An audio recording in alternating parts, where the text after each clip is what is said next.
De nos jours, c'est devenu quelque chose de commun de parler de sa foi chrétienne en utilisant le rap comme moyen d'expression. Même s'il existe encore quelques irréductibles religieux pour lever des boucliers et crier au scandale, il est clair que ce style de musique a trouvé sa place dans la grande famille de la musique chrétienne et que de plus en plus d'artistes se lancent chaque année. Si aujourd'hui cela peut paraître facile de se lancer, cela n'a pas toujours été le cas et il a fallu qu'une génération de pionniers se lève et prenne des coups pour que les suivantes puissent bénéficier d'un terrain mieux préparé. Surveillé depuis le début de mon 16, je joue aux chaises musicales autour de la table d'écoute. Des planques sous le coude, je me cache sous la plaque d'égout. Mes phrases découpent leurs clichés, je les colle sur mon passeport. Je trouve qu'il est important de connaître l'histoire d'un mouvement, surtout quand on est acteur de ce mouvement, et il est bon de se rappeler du travail des précurseurs pour éviter de tomber dans l'orgueil. J'ai la foi, et c'est pour ça que chaque jour j'ai fait mon choix. Alors je crie, parce que je sais pourquoi il a payé le prix.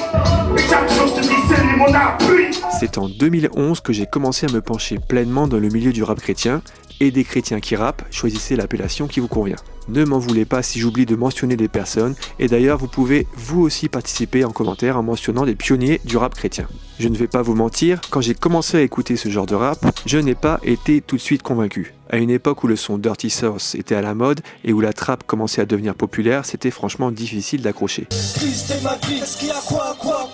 Je fais des prosélytes et puis quoi Tu t'es éloigné de Dieu, vas-y t'as même perdu la foi. Deviens prophète avec moi, vas-y à quoi Et puis j'étais également habitué à un côté artistique et à un rendu beaucoup plus pro dans le milieu du rap séculier. Il m'a fallu un peu de temps avant de découvrir des artistes dont j'appréciais la musicalité et de comprendre l'historique du mouvement. Un mouvement qui est officiellement lancé en francophonie en 1996 avec le premier album de rap chrétien francophone, celui du groupe leader vocal La Prison Mentale. Je pense à mon avis que l'idéologie de chacun devrait changer à partir du moment où plus aucune cohésion entre le ciel et la terre subsisterait dans le cœur de l'homme.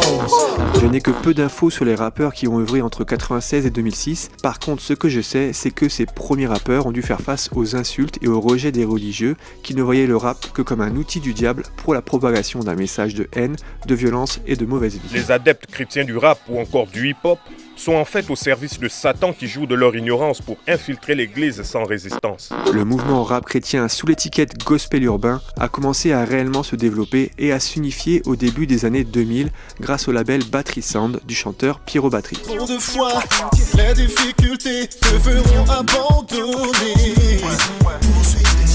Pierrot Battery, via les compilations Gospel Act et les nombreux artistes qu'il a produits, a contribué à professionnaliser les artistes rap et à rendre populaire un style jusqu'alors écouté par quelques puristes.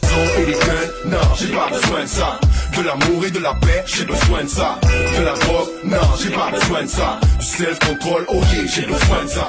Le mélange des genres gospel, rap et R&B, allié à une production efficace, trouve son public. Personnellement, ma première claque auditive, je la prends avec Agui et Menza et l'album Pour un monde meilleur sorti en 2010. Être saint, être vrai, être pur, c'est mon désir.